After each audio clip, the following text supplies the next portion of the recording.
Chapter 13. Third Path. Leaving the dwelling of spirit, Ramrus reluctantly gave her goodbye to Rimuru, though she still had a promise from him. He will come to visit her soon, and Rimuru will do everything to give her back her original form. Now Rimuru and the company are back in Ingratia. They were all happy and smiling, with Chloe being even more possessive than Rimuru. Weeks passed, and Rimuru was quietly sleeping under a tree when he suddenly felt a very close connection to his getting damaged. He immediately rose from his late position and started toward the east. Rimuru. Valgrind ni. Valgrind Pav. Doing as I said, I was now on my way to the throne room, where Rudra was at the moment. I didn't know why, but the closer I got, the more anxious I was. Finally, I reached the room and entered. There was no guard, no soldier, no subordinate. Only Rudra was inside, and upon seeing him, my instincts started to rage. I didn't know, but suddenly I felt in danger. This never happened before. Valgrind, who are you? Rudra. Heh, I guess those blind eyes of yours finally opened. Smirking, Rudra no, this impostor opened his eyes and stared down at me. Who does he think he is? Valgrind. This throne belongs to Rudra Namal Naska, impostors don't deserve to sit on it. I growled and immediately dashed at him, my hand directly going for his head, but suddenly I felt pain in my chest. Valgrind. What? Rudra. Oh, I forgot to introduce myself. My name is Michael, Master of the Virtues, nice to meet you. This was the last thing I heard before having my consciousness banished. Third Pav. Back at Ingratia, Rimuru was now in a state of panic and rage. And by chain reaction, Velzard felt Rimuru's state. At the moment, 3 out of the 4 true dragons were mentally unstable. Blizzards and meteor rain happened randomly around the world.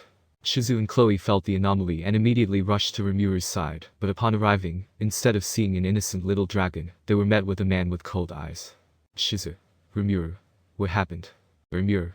Shizu, I'm sorry, but I need to go. Turning toward her with cold eyes, Rimuru hit the ground with his wings and flew away. This startled the 2 girls, who didn't even have the time to react. Rimuru was not on his way toward the Eastern Empire. Rimuru. I don't know what's happening, but Valgrind is in danger. But suddenly, midway through, Rimuru stopped and looked ahead as the air itself turned into ice. His older sister Velzard was there. Not only that, but Guy's aura could be felt approaching too. Rimuru. What are you doing here, Velzard ni? Velzard. I should be the one asking, why are your emotions rampaging? To her words, Rimuru couldn't believe it. His eyes widened as disappointment filled his pupils. All true dragons have a sort of bond called the soul corridor. They could feel if one was in danger, yet Velzard didn't seem affected at all. Valgrind might die, and this meant nothing to Velzard. This was the very first time Rimuru looked genuinely hurt. Rimuru. Valgrind is dying, and that's all you care about. Velzard. What? Confusion spread across Velzard's face. She didn't expect this old treatment from Rimuru. He seemed different, and Velzard could tell it right away. Rimuru. Get out of my way, Velzard. Spreading his wings, the blue sky turned darker, with stars appearing everywhere. Rimuru, the star dragon, was now bearing his fang toward the ice dragon. The initial confusion of Velzard turned into shock. Her instincts naturally made her back away. She was stronger, but the sheer willpower in front of her was enough to make her flinch. Velzard. Something is wrong. The Ice Empress knew that Rimuru wasn't an impulsive and illogical person. If he acted like that, something was happening.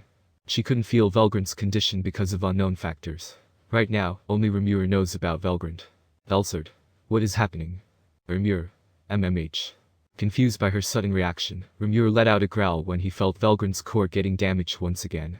Forgetting about the current situation, Rimuru's body glowed golden as he flew past Velzard. The Empress couldn't believe it. She wasn't able to react. Has Rimuru gotten this fast? That even she couldn't follow.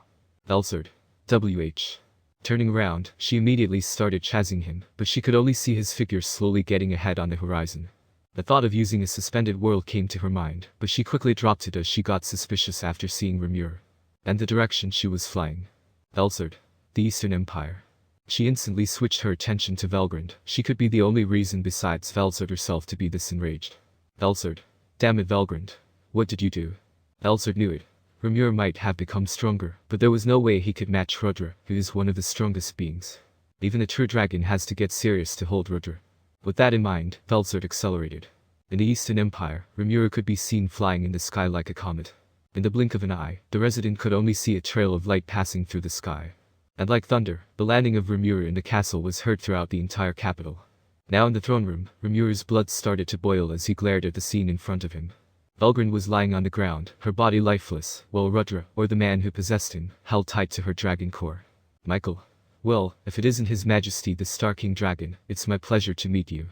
Bowing slightly, Michael made the dragon cord disappear and turned his attention to Rimuru. But then, in the next instant, Rimuru appeared in front of him, his claws sharp and ready to shred him apart. Michael. You're getting ahead of your capacity, successor. Countering him, no talk was considered, just blood. At the same time, inside heaven, the angels started to clash in a civil war that opposed Feldway's faction and the others who called themselves the followers of the new king. The war was getting more and more violent, with hundreds of angels dying, and among them, a few primordials had fallen. Inside heaven, only 6 of the original angels were present, with Dino being in the cardinal world.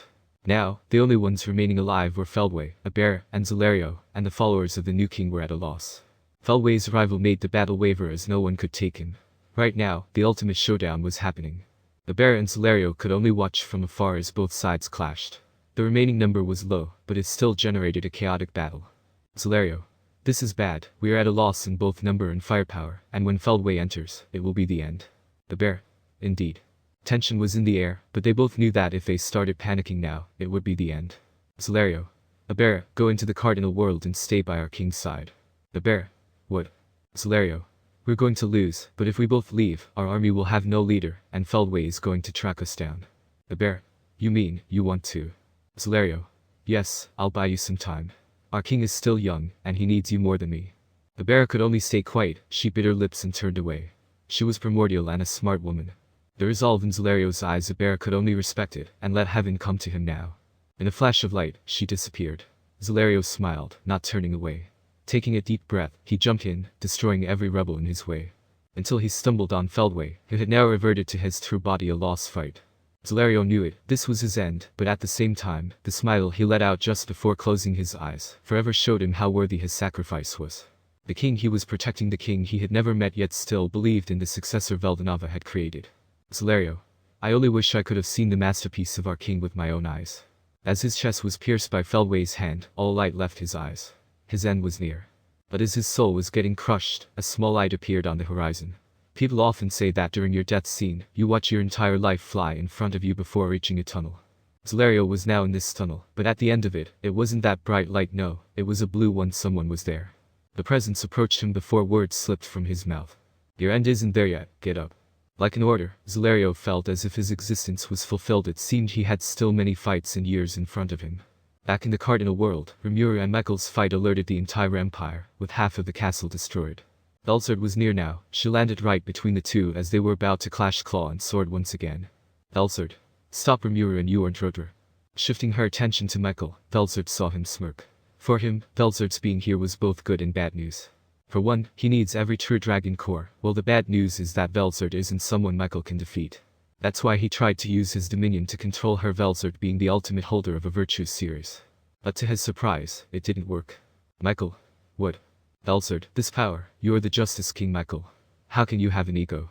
A little surprised, she said. Rimuru. He evolved into Amana's, Nisan, and just now he stole Valgrand's core. His words registered in the Ice Empress's mind, and her eyes wandered to the lifeless Valgrand, slowly whitening her eyes. She now understood why Rimuru was so agitated. Anger flew through her mind as she gave a death glare toward Michael. Velzard. I see, then I shall dispose of you, thief. Michael. Well, it seems I have no other choice but to fight. Feldway isn't here, I need to buy time. Running away would be impossible, but how did she manage to resist my dominion? Making up his decision, fighting was the only reasonable option. Velzard. Rimuru, go check on Velgrand, let Winnie-chan take care of this trash. Rimuru. Velzard. Did you not hear me? Receiving the cold glare, Velzard always hid. Rimuru froze and could only nod. He turned away and went to Velgrand. Velzard. Now, you need to die. Finally launching herself at Michael, the Manas could only go receive and tank the blow of an enraged true dragon. While the remainder of the empire was turning into ice, Rimuru was at Valgrand's side. Rimuru. There was a big hole in the chest area, and the magic stopped flowing through her. This is bad. He slowly inspected her body and started to pour some of his magic into it. This immediately took effect as Valgrand regained some color. Rimuru. This won't be enough, I need Nisan's core. His eyes shifted to Velzard and Michael fighting, if only he could go in and take back Valgrand's core. He felt powerless. Rimuru is a genius and someone who can quickly catch on to reality, and right now, there is nothing he can do. The bear. I will help you, my lord. Suddenly appearing, a presence knelt beside him and held out her hand toward the scorched dragon. Rimuru. Huh. Confused, Rimuru immediately raised his guard. The view of a black-haired angel came into view. The bear. I'm here to help you, my lord. Bowing her head, she purposely exaggerated her movement to show him that she meant no harm. Using her power and ultimate skill, even if a bear isn't well suited for healing or support, she is still more experienced than rimuru. And with her here, Felgren's condition stabilized. Rimuru, why are you calling me lord? Once Felgren was safe, rimuru turned toward a bear and asked if he was still suspicious of her. The bear, as the last directive of my lord Veldanava, I shall serve the one he chose as his successor. Rimuru, I see. You must be one of the seraphim, the first creation of big brother Veldanava. The bear, yes, my lord. Still kneeling, first impressions are always the most important. She wanted the respect and trust of the new king, and for that, a bear wouldn't hesitate to use any means to satisfy Rimuru. Rimuru, why are you here? And shouldn't you have come to meet me earlier? The bear, I apologize for that. The condition of heaven and the war between the angels restrained me. Bowing even deeper, Rimuru could tell she was telling the truth, and he chose to believe her, or at least tried to. She still saved Felgren when he couldn't. Rimuru, I see. If you're here, that means the war you just said has ended. The bear, no, the war is still ongoing, but I expect it to end soon, with our loss. Rimuru, loss. The bear, forgive my incompetence. Rimuru quickly started to think. From his analysis, the situation was getting worse and worse. He wasn't told the reason for this war, but it's pretty obvious at this point. Rimuru, how much do I have before they come here? The bear, leaving heaven is forbidden for a normal angel, and the enemy leader Feldway needs to reorganize his troop.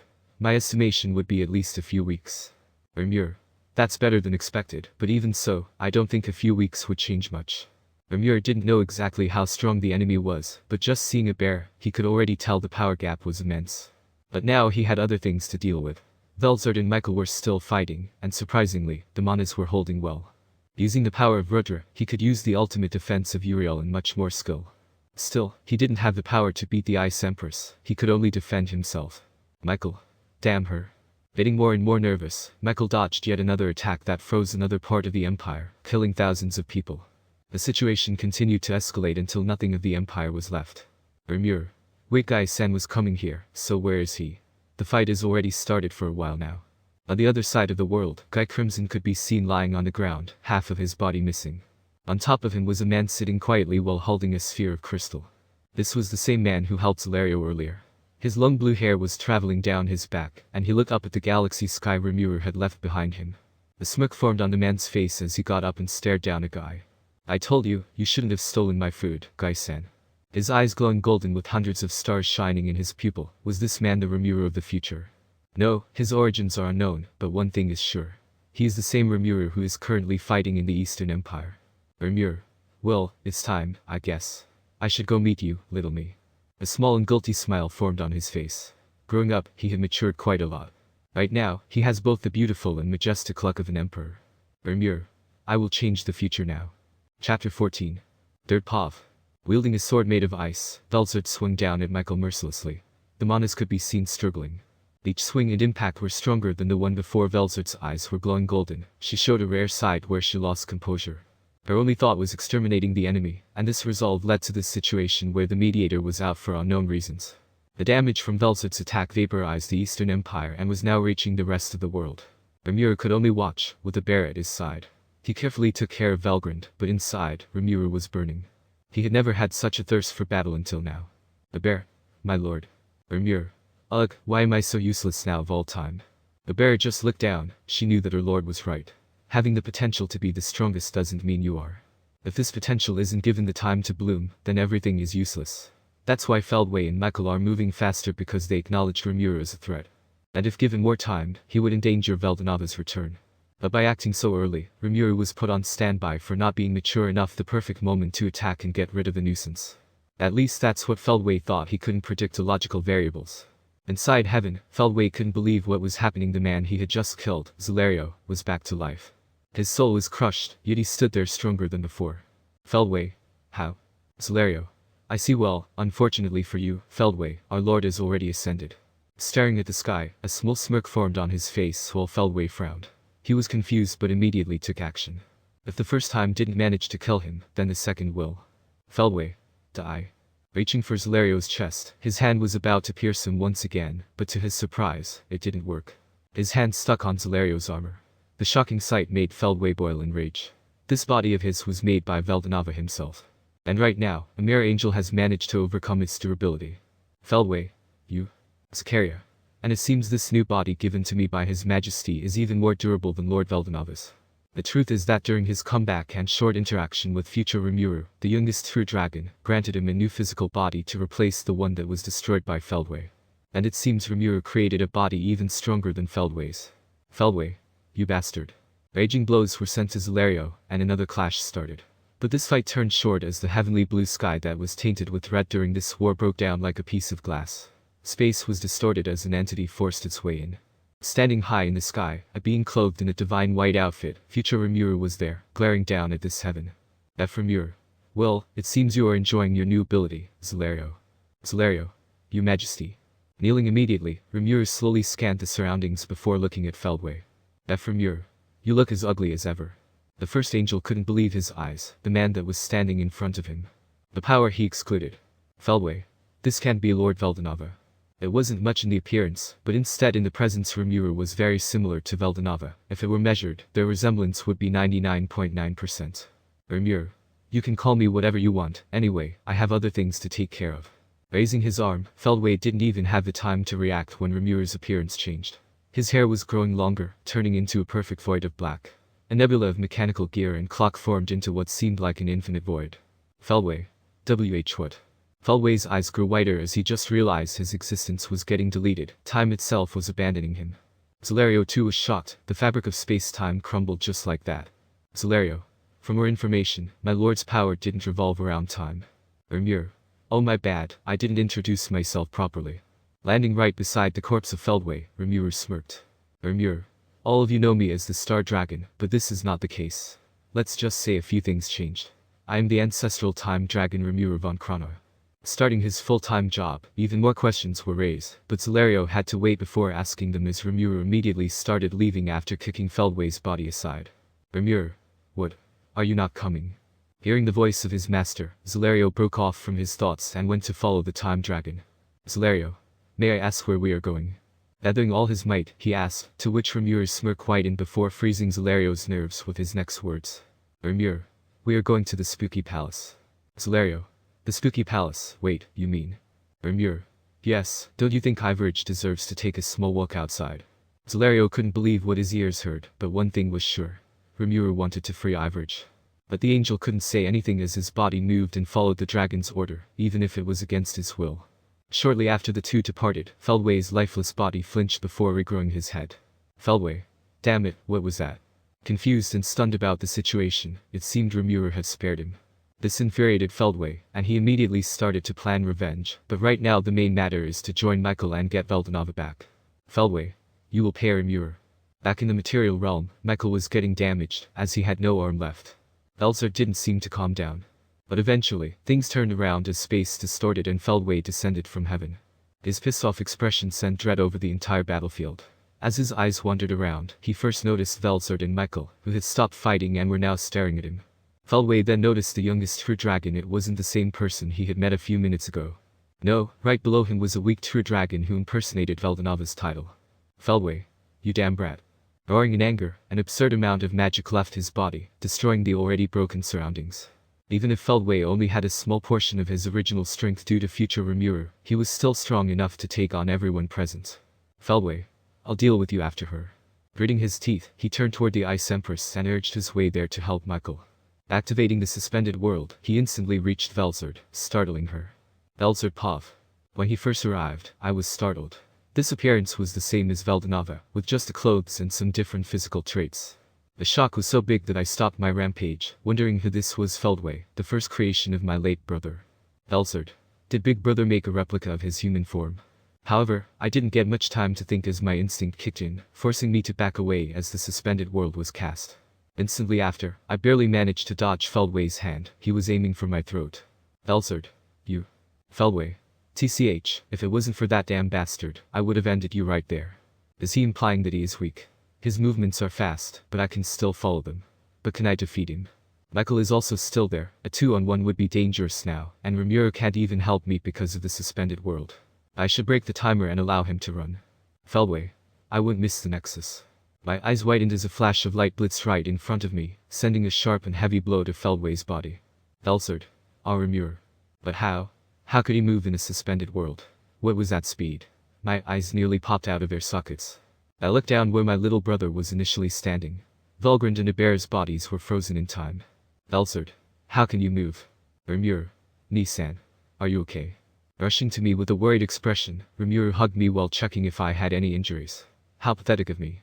I let my guard down for a stupid ghost, and now have the person I swore to protect saving me. Elsard, I'm fine, Rimuru. Anyway, how did you overcome the suspended world? Rimuru, suspended world.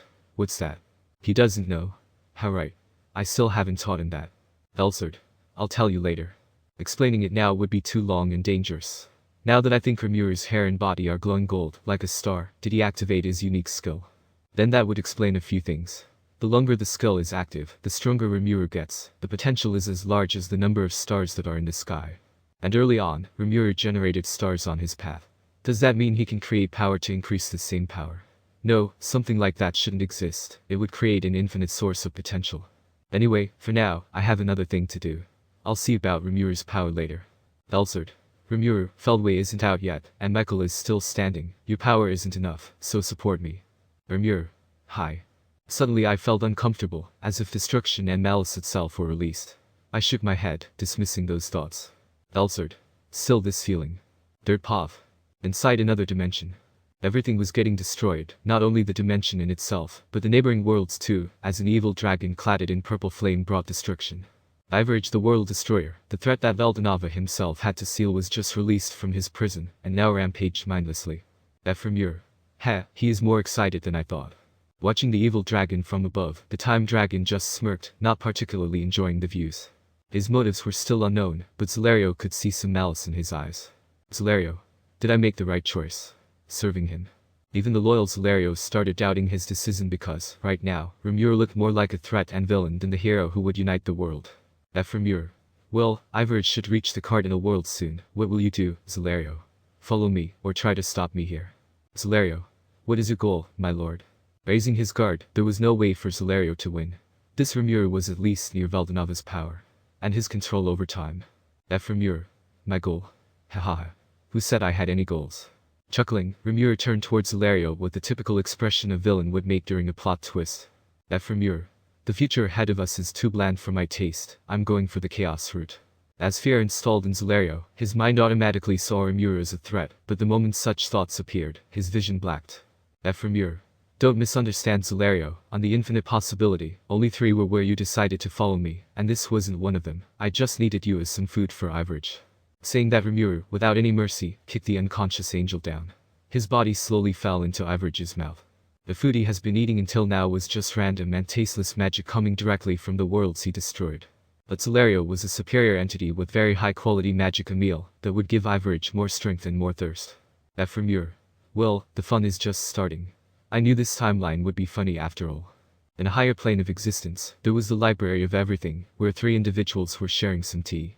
Those 3 beings are known as the True Creator, the Witch of the Turgoing, and the Incarnation of the Root.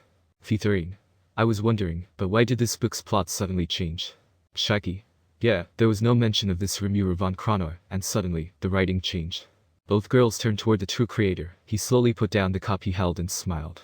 TC Rimuru. Well, it's pretty simple to understand. The ancestral time dragon Rimuru von Kronoy is an anomaly who belongs to no story or book. Fitharine. An anomaly, huh? Shaky. But then, how does he exist? From what you told us, nothing can exist without being part of the Library of Everything, including oddballs. Being the True Creator, she accentuated the word oddball. TC Rimuru. That's why he is an anomaly. Crossing his arms and closing his eyes, the True Creator started to narrate a short tale for the 2 to listen to. TC Rimuru. At the very beginning, the Library of Everything was created under the will of the Supreme One. The subconscious form of fiction came to life, and it was separated into 2 entities. Fitharine. 2 entities. What? TC Rimuru. True Creator Rimuru and the Library of Everything, those are the names given to them. This information came like a thunderbolt. The library and the True Creator are the same original entities, just separated to serve their purpose. TC Rimuru. The Library of Everything went on, generating an incalculable number of books, while the True Creator gave birth to primordial concepts. Shaky. Primordial concept. TC Rimuru. Original concept that even the highest deity is bound to death, life, space, or time. Being that transcended everything and turned omnipotent meant nothing to these superior concepts. The case of such a character dying already happened. That's why a hierarchy among concepts itself exists. Metaconcept is the name given to this ultimate form of natural law. Shaki. Ancestral time dragon, the very own concept of time, huh? Fithurine. Where would you put those concepts compared to us? Fithurine was curious, after all, since she reached this new place of existence. Everything was classified and made her think no one besides the true creator and the supreme one was above her. T.C. rimuru. In terms of power, huh? Well, the hierarchy was always meant to be that way. The supreme one, followed by the incarnation of fiction, then the personification of concepts, and you two come there on the fourth spot. Shaki. 4, huh? Well, it seems we learn every day, even after being here for eternity. She chuckled nervously. This was something she didn't like, having for so long been even superior to her. Even more so when the numbers of these beings are unknown. T.C. rimuru. Coming back to this story, the ancestral time dragon is known to be a fun seeker, and doesn't mind burning down hundreds of millions of books for that purpose. Fithurine. A troublemaker. T.C. rimuru. Ha, that would be the best way to describe him. Chuckling lightly, the true creator leaned back on his chair. T.C. rimuru. At the same time, his appearance entertains me, as with his presence alone, an infinite number of possibilities are created. Fithurine. Now that you said it. T.C. rimuru. The original plot of this book. The youngest true dragon Rimuru was boring, and seemed to revolve around the cuteness of this youngest true dragon, but now that an exterior factor has been added, the story plot can continue and come to a conclusion soon. Shaki. So you're saying that author Khan forgot about his initial plot, and couldn't figure out a way to end this short story. So he went ahead and killed two universes with only supernovae, and just made the overall cosmology bigger. T.C. rimuru just nodded while chuckling once again, remembering how much author Khan struggled to conceive of this new plot. T.C. rimuru. Anyway, the ancestral time dragon, or what he calls himself Rimuru von Krona, is what you call an avatar or some kind of avatar. After all, he is the embodiment of time, existing in the entire creation and outside, an omnipresent being. Shaki. I see, he doesn't need to lower his existence like you because time is everywhere, while you are everything. Nodding, the true creator got up and took the book from Shaki's hand. T.C. rimuru. Now we should let the story continue, we already have enough writing. Shaki. Meh, I'm still waiting for my lemon. T.C. rimuru. Just be patient. Back in the Cardinal, Felzard and Rimuru were overwhelmed as they had to fight Michael and contain a pissed-off Feldway.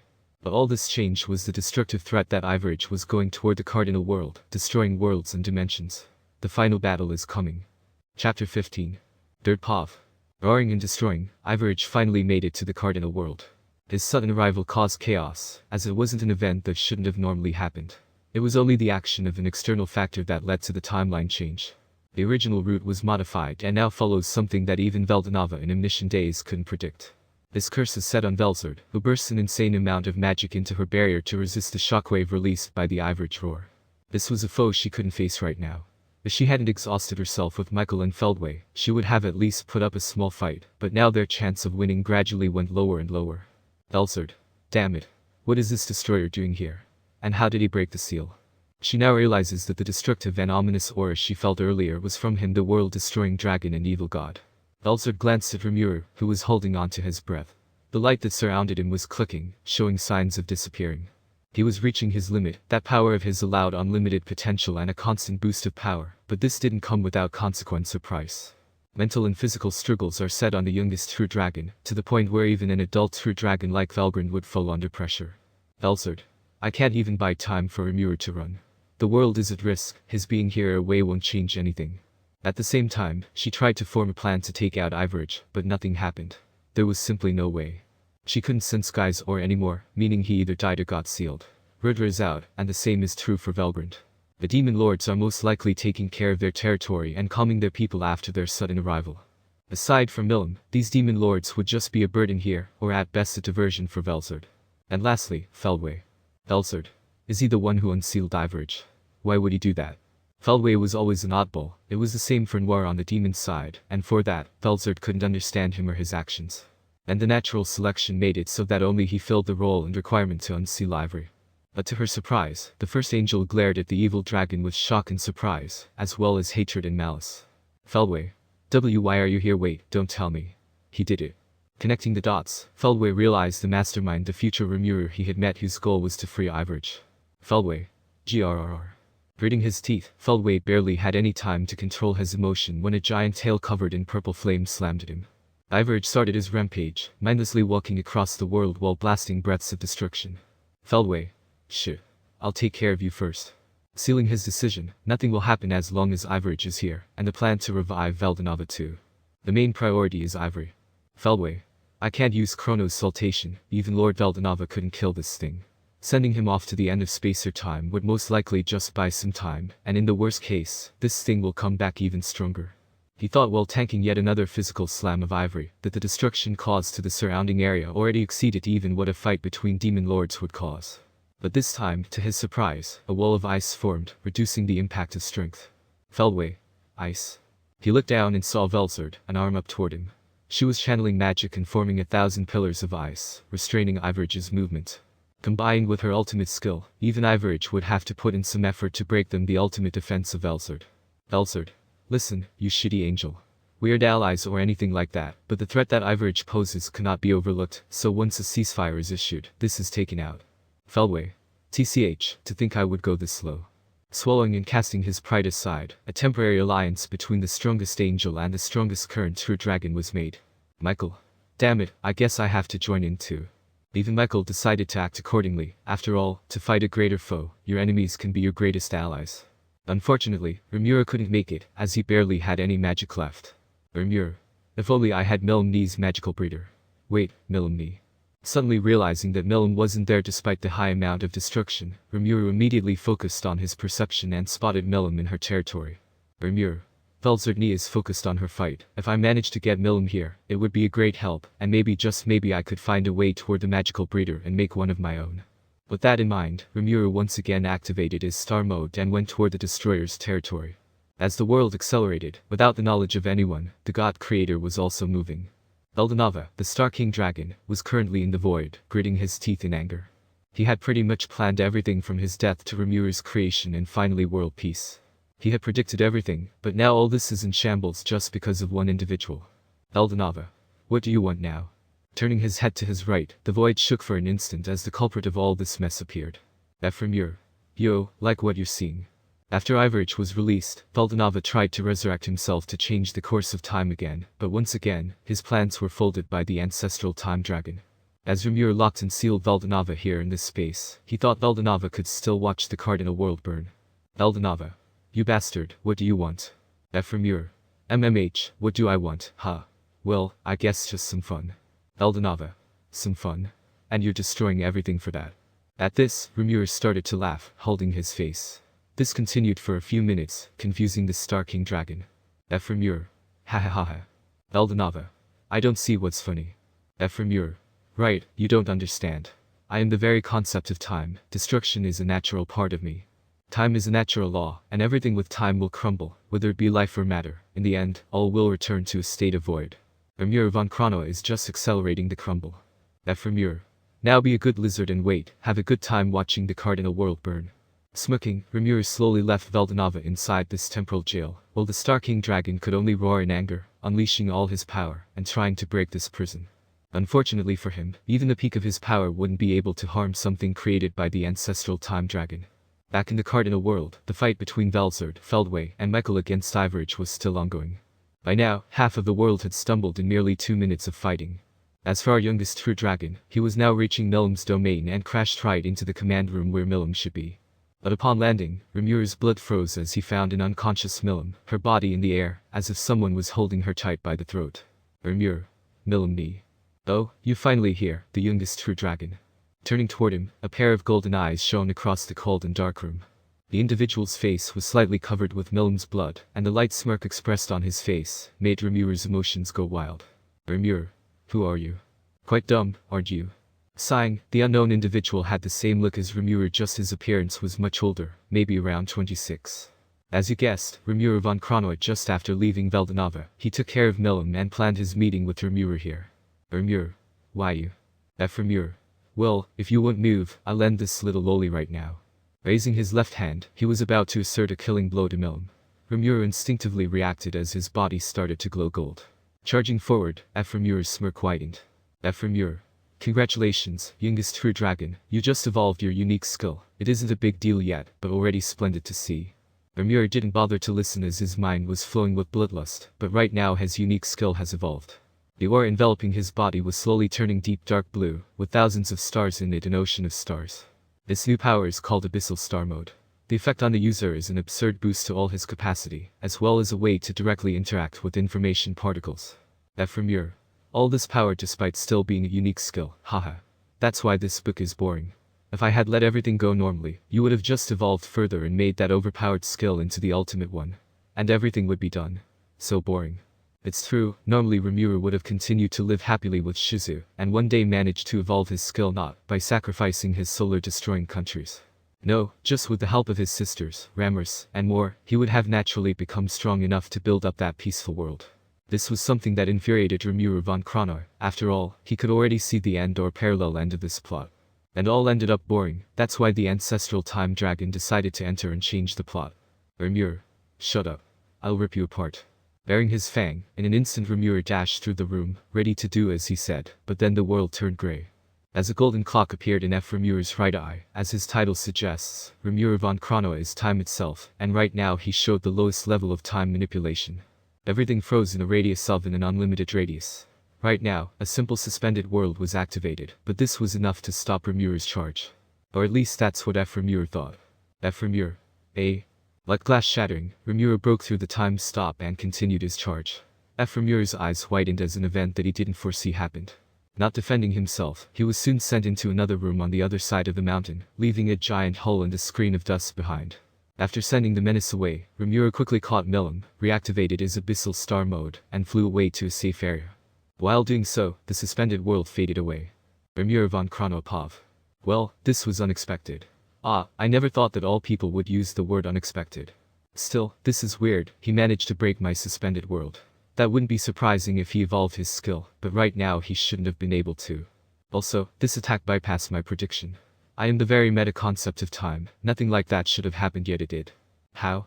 That's the question, but I think I have the answer. Rimuru. TCH, being equal or at least similar to me in existence is interfering. Only an exterior factor can do that. If this world were a book and the course of events was its plot, then I am the one currently writing it, but then suddenly, unknown to me, another being has the authority to start messing up my writing. Rimuru. Is it space? Or life? They're the only two who would go against me, the other concepts are lenient and don't care much about my actions. Now for our two suspects, life doesn't hold the power to make time stop, even if it is in its weakest state. That means, Rimuru.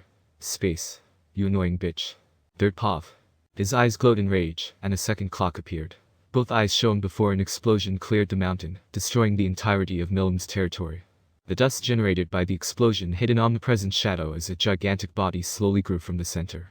Rimuru von Kronar was turning into his dragon form, a giant western dragon, with golden scales and beautiful mechanical wings. The gears moved accordingly, like a clock inside his wings, along with a clock encrusted on top of his head.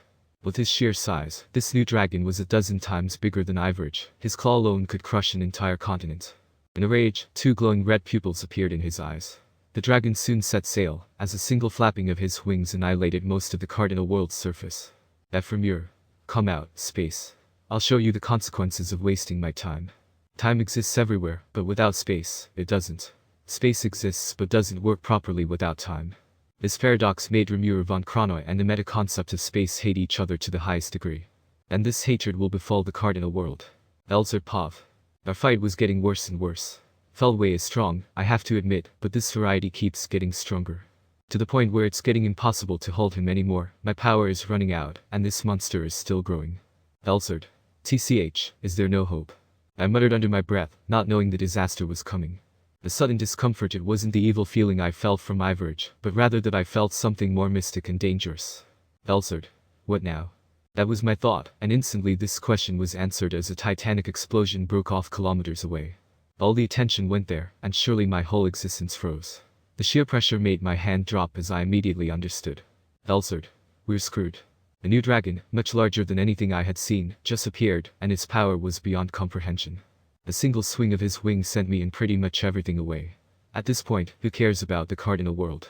Just surviving this would be enough. But it seems this opinion wasn't shared by the mindless Iverge, who instead of running, charged toward the newcomer. I don't know if Iverge acted on instinct or fear, but he just went ahead to his doom. Elzard's eyes widened in fear when the clock on the new dragon's head started to move. In an instant. An hour or even days. Velzard couldn't understand. It was as if the notion of time had become irregular to the point where she couldn't understand it anymore. What is sure is that Ivorage was affected by whatever attack the dragon launched. He went through multiple transformations. His time accelerated and, at the same time, slowed. The past, future, and present collided with each other. The sudden change in his time made Ivorage self-destruct until nothing was left. Time paradox. The power to manipulate time at an omnipotent scale, altering past or future nothing, that requires the aspect of time to escape this skill's authority. Ivorage was just the victim of such an attack and was destroyed naturally. This term would be more logical as time is a natural concept. So in this case, dying here was like a natural death, not one caused by a specific being.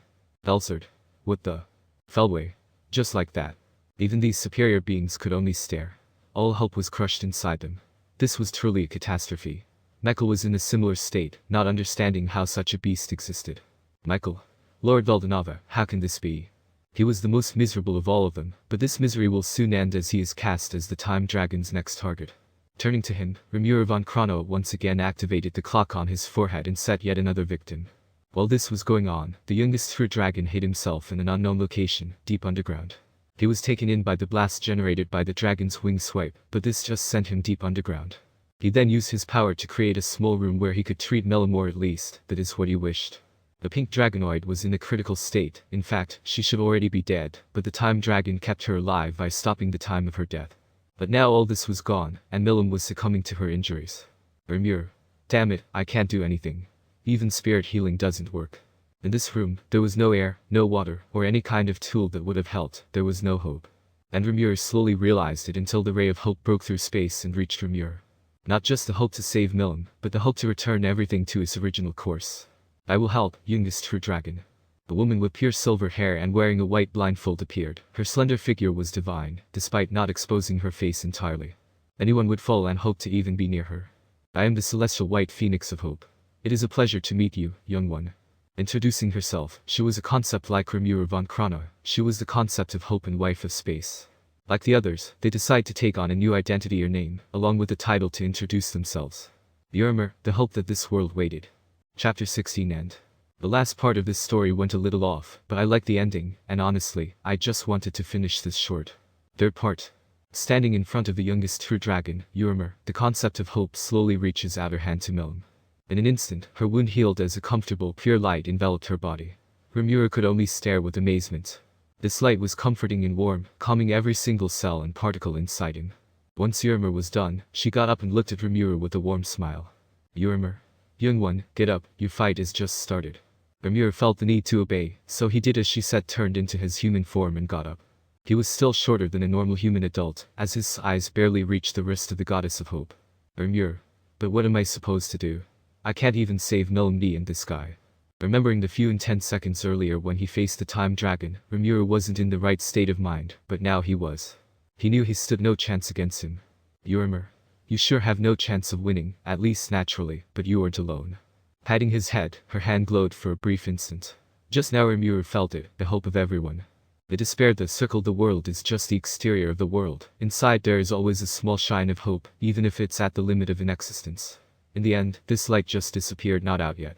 Rimuru now just felt it, what everyone was deeply waiting for, someone to save the world. It wasn't just the remaining people alive. The chaos known as Rimuru von Chrono was now a threat to the otherworld and the cycle of reincarnation as well. Dead or alive, everyone was secretly hoping for this hell to stop. Rimuru. It's so warm and beautiful. Urimer. Indeed, you just got a glimpse of hope. Smiling proudly, she retracted her hand and continued to stare at the young dragon. It seemed hope had revived multiple emotions in him. The will to fight and win not only for him, but for everyone was the responsibility of Rimuru. Rimuru. I see. Tell me, how do I win against that bastard? Looking up, the flame of determination was present inside Rimuru's eyes. Failure was not an option now, but neither doubt nor despair. Urimer. Well, I wouldn't be able to help you much, as hope is merely a lower concept, but my husband will help you. Rimuru. What? Urimer. Hope isn't something that can beat time. Among the only few capable of doing so is space, the natural counterpart of time. A light smirk formed on the goddess of hope's face. Even among concepts, there is a hierarchy. Natural concepts are independent and thus naturally more important and powerful. Hope is only a concept meaningful to conscious beings. Their power and authority are limited. A piece of rock has no hope after all. Urimer. So let's start your ultimate evolution, the youngest true dragon, Rimuru. After saying those words, the world seemed to have stopped, not the time but space. present, future, or past, the entire course of space stopped functioning, leaving only the ancestral time dragon. As he understood what was happening, Rimuru von Krono's rage increased, destroying the fabric of emptiness itself and searching for space. Coming back to Rimuru, he was watching an unbelievable scene. Space itself formed a sort of parallel dimension, a sort of seal hidden from the time of the dragon. The space in front of him was then distorted, and multiple bubbles appeared. All of them had immense power leaking out and spreading through the parallel dimension. Rimuru. What is this? Urimer. It's unfortunate, my husband isn't sociable and doesn't wish to show himself to you, so I will explain. Approaching the bubble, Urimer stretched her hand and slowly caressed one. Urimer. Those are other worlds, but not like your usual otherworld. Each one of these bubbles has stories about other versions of you. Rimuru. Another version. Urimer. One is a primordial demon, another is a hero, and another is a slime. You don't need to know everything, but there are as many versions of you as stars in an infinite sea of space. This was confusing, but Urimer didn't give Rimuru the time to properly process it. This wasn't something he was bound to know, as she said. Urimer. Every bubble present is a version of you who is willing to help, and through space itself, they will give you their power so you can fight time. Rimuru. The power of another version of myself. This was still confusing, but it seemed his genius mind was catching up. Hope was there to give him the will and courage to fight Rimuru von Krono, while space was there to give him the necessary power. Hundreds, thousands, or maybe billions of different forms of Rimuru were there. The youngest true dragon was going to become the receptacle of all this power. Rimuru. I see. If that's what it takes to win, then let's do it. Urimer. Good, but I must warn you that even with all this, your chances of winning are merely below the 1% thought above the absolute null. Rimuru. That low. Now this was confusing him. Why would they help him if he can't even win? Urimer. Don't worry, you see, contrary to time, neither I nor space possesses the ability to be omniscient. She went on to explain that space had an advantage over time when it came to a pure confrontation, because time cannot exist without space, as space is the foundation of everything. Without space, nothing that gets affected by time would exist. While space can exist without time, that's the biggest difference between them. They have their own quality and power restriction too. Time can alter a story much better than space, which holds limited authority. Urimer. That's why we decided to bet on you, but if you fail, space will descend and take on time himself. With these words, the fate of the world was set in a bet. Rimuru agreed and went through the process, receiving billions of powers, magic, and skills. He received constant evolution and soon broke through the limit of the world. The Imperial Star Dragon Rimuru was born. Rimuru von Krono. This damn bastard is seizing space itself, so I have no way to pinpoint the cardinal world. What's worse is that I can't go all out or risk ripping this story apart. And if that happens, the true creator is going to be angry, and as my direct superior, I can't guarantee my survival. I frowned lightly as I remembered how I met him the first time when the very first drop of time was created. With that cold stare of his, I would rather let myself die and indulge the entire creation in an eternal loop without time than go against the true creator. Anyway, coming back to the story, I can't get out of this prison. I have already destroyed layers of emptiness, yet it doesn't end. How annoying of you, space. I can't even travel back in time or reverse it as the fabric of space stopped. What is his plan? I also felt hope. If they wanted a confrontation, they would have already come. By not doing so, they keep me here and gradually damage the book known as short story. The youngest true dragon. And space is too much of an ass stuck to do that. That would mean they are preparing something to fight or stop me. And the only one coming to mind here is the youngest true dragon, Rimuru. Rimuru. Are they seriously thinking of sending a brat against me? How pathetic. I am one of the 3 original concepts. And you think a mere character of fiction can defeat me? Rimuru. You're underestimating me, space. Come out and fight me directly, you coward. I roared once again, tearing away emptiness, but suddenly, space returned. At a very low state, it returned. Rimuru. The bright light then shone, blinding the surroundings. Naturally, I just kept staring at it. Light is merely a lower concept. Though, what came out of this light surprised me. I thought, the youngest true dragon, but he was different. I could feel an immense power coming from him, and with this feeling, did they transfer power from other books to Rimuru? They are insane. Hope and space, don't they know the rule? We are allowed to enter books and alter stories, but in no way should we involve other stories than the one we are in. Rimuru. No, if this was forbidden, then space and hope would have suffered the consequences. The true creator wouldn't have let that slide, which means they got the authorization. But from whom? The true creator is a big no. Perhaps one of his brides. Oh, I see. They are using us for entertainment. Featuring Augustus Aurora and Ryugi Shiki. One of them or both are making it so they can witness an entertaining fight. Ah, those bitches. If it wasn't for the true creator's protection, I would have killed them. Rimuru. Anyway, this is pointless. Even if you grew tremendously stronger, you are still merely an ant. With the clock on my head spinning, I had already gone through all the possible futures from this point onward. And in none of them, I would lose. No character from a book can defeat a meta concept. Rimuru. I know, but this doesn't mean I will lose that easily. In fact, I will win. Rimuru. Heh. I chuckled. He is determined, but this is simply impossible. My power was blocked because of space, but if you want to defeat me, you need to be exposed to time. Thus, nothing will escape my vision. Rimuru. Whatever, let's just end it. I'll let you have the first hour and try to defeat me, brat. Rimuru. How kind of you. I'll gladly take this offer. Well, let's see which future you are going to choose. I could just manipulate it, but it wouldn't be fun that way. Dirt Pov. After a brief break, Rimuru activated all his new powers. Speed, boost, strength, reality warping, and suspended world. Everything he had in his arsenal. The reason. Well, the sheer amount of power he just gets is too much for his brain to process. And he couldn't come up with a proper strategy using all his skills, so he opted for a special strategy. With abilities similar to those of the magic breeder reactor, and his now immense amount of magic, Rimuru is going to let everything rampage for an entire hour, and hope to get the time dragon down. If it weren't for the particular space they were surrounded by, Rimuru would have destroyed everything, but what stood out was his speed. Rimuru. This who went beyond the concept of time. It didn't mean he could harm Rimuru. What surprised him was that he managed to affect time on a higher scale, which is anti-concept. Rimuru. Well, it seems I have to adjust myself. Until now, he has been affecting only this story. With conceptual attack and manipulation, anti-concept affects what you would call the multiverse of stories. Thus, Rimuru has to level up his power and reread the possible future. All the while, the youngest true dragon kept attacking. Dimensional Spike, Death Blessing, Raging Storm, and more. The surrounding space was filled with deadly spells and offensives. Rimuru. I can't get past him. How much do I have left? The longer it went, the harder it became.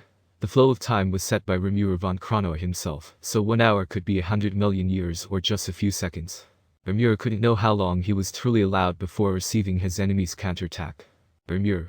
My brain struggles to follow the massive amount of information. Shit, is there no way to defeat him? Rimuru Pov. Even with the new ability known as Raphael, Seal, or whatever the skill is called, I can't keep up. The voice inside my head is getting quieter and quieter. And all my attacks are passing right through his body. The storm is getting reversed. What a shitty power he has. Time-based power is just too up. Rimuru. What? Getting tired already? Rimuru. Shut up. I growled and tried a new thing. Using space-based power, time attributes won't be effective against time itself. The only attributes that will work are space and the supreme neutrality of void or emptiness. Rimuru. My only way would be to seal him. I don't know if this is going to work, but that's my only way. You can beat a stronger opponent, but you can seal them. Barring the power of the other Rimuru, I could see a path forming, a path of hope. Rimuru.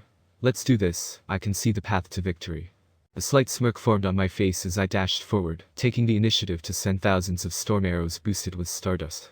Bouncing everywhere, this bastard didn't even bother dodging them, but that's fine. This is merely a diversion. The prison was getting drawn, I just had to stagger enough time to launch it. Fortunately, I had multiple words of wisdom, and their evolution was helping me. Having the power of an alternate version of myself is overpowered. Rimuru. You're doing something interesting, brat. Rimuru. Is that son? Let's see who the brat is after. My scale shines.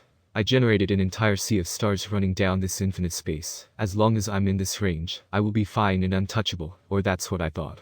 Rimuru. Time's up. My eyes were widening, I didn't even have the time to react. An invisible blow made contact with my stomach. How did he hit me? He shouldn't be able to move that fast in this special space.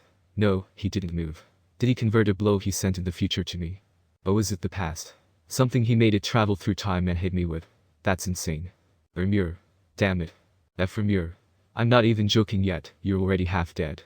What is he seeing? This is just the start. Rimuru. Shut up. I circled, got up, and started to fly again. 10 more seconds and the seal will be ready. This seems so close yet so far. Rimuru. Stop thinking and fight, actually, brat. The arrogant tone of his voice triggered me. I swear, I'm going to. My train of thought was interrupted as, below us, a giant magical circle appeared to seal its ready. Rimuru. I didn't expect it to be completed without a problem. This is going a little too smoothly. Is there some kind of trick? Rimuru. Anyway, let's wrap this Imperial Star Seal. Rimuru. Fufu. Dirt Pov. The prison seal was activating, Rimuru smirked, and all went smoothly. Chains and bars formed through space itself, leaving no opening. His eyes were glowing. The ancestral time dragon didn't move, rather, the clock on his forehead started to move regularly. In normal cases, time moves from the past to the future. In rare cases, the future is reversed toward the past. But now the two phenomena are happening at the same time. It already happened earlier when Rimuru von Chrono was rampaging, but now with the presence of an active space. The effects are radical. Rimuru could feel his present, past, and future getting mixed up so much that the prison seal was shattered brutally. F. Rimuru. Heh, that seal wasn't bad. I guess Seal and Raphael did a very good job. The seal was essentially made with the space attribute, so F. Rimuru couldn't manipulate and break the seal, but unfortunately, those calculations were half right. F. Rimuru. What they didn't include is some shitty trick like that won't work against me. Roaring, Rimuru was sent off deep into this infinite space. His consciousness was barely holding. His past was shattered, his future was hopeless, and his present was defeated in a single attack. This was the end. The youngest true dragon lost. Ah, this is so annoying. F. Rimuru. I guess you're finally showing yourself, space. Turning around, the time dragon faced a giant Leviathan-type dragon. Its body was transparent, with seas of space, nebula, and universe flowing. The astral space dragon, incarnation of the concept of space. Well, since you gave yourself a name, I should too, don't you think? F. Rimuru. Do whatever you want, coward. Coward? No, just call me Rimuru von Spacia. F. Rimuru. Ha, you copied my name. S. Rimuru. And you copied the true creator. A silence followed. Space and time glared at each other, but before any of them could make a move, they both froze. F. Rimuru. TCH, I guess I have to stop there. S. Rimuru. Indeed, I thought you accomplished your role to perfection. F. Rimuru. My role. Sighing, space started to evaporate. He just appeared to close this story. This whole ending was particularly due to time's appearance. But normally, space would have intervened early and stopped time before he could cause too much destruction. This time, however, space was ordered to wait by none other than Phythurian herself, as the partner of the true creator. Even if she was weaker than the meta-concept, she still held more influence. Thus, she had asked space to wait for Rimuru von Chrono, all this for entertainment. F. Rimuru. I see, so I was played like a fool. Ha, this damn bitch witch. S. Rimuru. Don't insult her too much, it was beneficial for you. Anyway, don't forget to repair and return everything to normal. These were the last words before space left. Time stayed for a bit longer before sighing and doing as space said. The clock on his head reversed, and space and time came back to normal. Rimuru, too, was repaired and remained the only one who has memories of this chaos. The rest of the world just remembered Ivorage coming, and then, in a collective effort from Rimuru and Velzard, along with Feldway and Michael, they killed the evil god. Years passed, and Rimuru was now sitting on his throne, inside a temple built for him after the world acknowledged him as the new god. The Imperial Star King, Rimuru... By his side were his two precious sisters, Velzard and Velgrand. The three of them were waiting for their subordinate's report. Velzard. Are you sure we can trust him? Rimuru. Why do you still ask Nissan? It's been years since he started serving me. Velzard. Well, I just got a bad feeling. Sighing, Rimuru just looked down after surviving the tragic event known as Rimuru von Chrono. Rimuru learned how important his family was. Truly, Velgrand and Velzard, they were his most precious things. There were also Chloe and Shizu, and now most of his new subordinates and followers, the youngest true dragon, have truly matured. Rimuru. Don't worry, besides, I have my two Nissan to protect me if anything happens. Smiling brightly, once again the once cute little dragon managed to hit the hearts of beautiful ladies. Velgrand. Kaya. So cute. Velzard. Even if he matures, he is still my cute baby brother. Both melted in sweetness, their doubt washed away, and they just hugged their little brother, spoiling themselves. Suddenly, the door to the throne room opened, and multiple individuals entered. Felway. My lord, I have returned. The first creation of Veldanava and the current strongest primordials. Feldway chose to serve Rimuru after the defeat of Ivorage, and he recognized him as the new Veldanava. And due to Rimuru's massive power-up, the angel could only submit as the hope of beating him was equal to null. Rimuru. Good, well, let's start, shall we? Feldway. Yes, everything is ready. Nodding, Rimuru got up. This final war opened his eyes. At any moment, a stronger enemy will appear. Time is limited. Rimuru. Let's bring the whole creation of my late brother Veldanava to peace. A near impossible quest, yet everyone present who heard Rimuru believes it is possible. This was the start of a journey and the end of another one. On one side, Rimuru and company, and the other, the author and the reader. End.